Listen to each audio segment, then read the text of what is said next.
अगर आप भी चाहते हैं सूर्या रिकॉर्डिंग स्टूडियो का ऑडियो वीडियो सबसे पहले आप तक पहुंचे तो लाल बटन को दबा के चैनल को सब्सक्राइब करें और साथ में बेल आइकन को दबाना ना भूलें।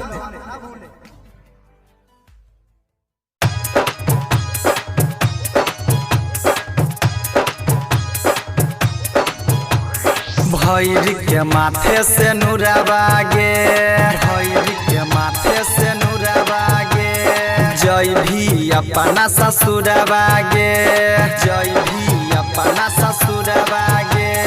भैर के माथे से नुराबागे, जय भी अपना ससुरबागे। शादी के दिन हम मर जेबौ सुन गे सनम,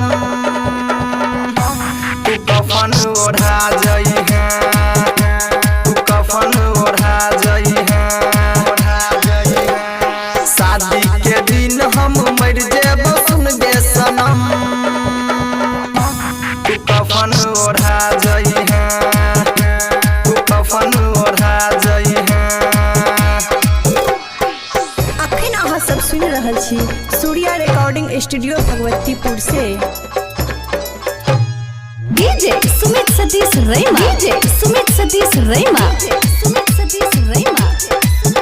तोरा याद में कैसे जीबोगे हम, जहर जुदाई के पीबोगे, जहर जुदाई के पीबोगे। तोरा याद में कैसे जीबोगे हम, जहर जुदाई के पीबोगे। तू जइभी ससुरा शमशान जइबोगे हम,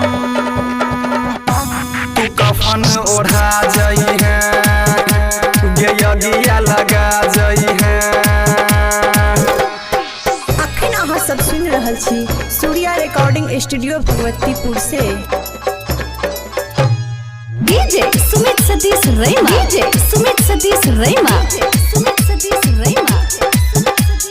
राइटर में सौजा लागे, कहै छौ सूर्या डीजे वाला गे, कहै छौ सूर्या डीजे वाला गे।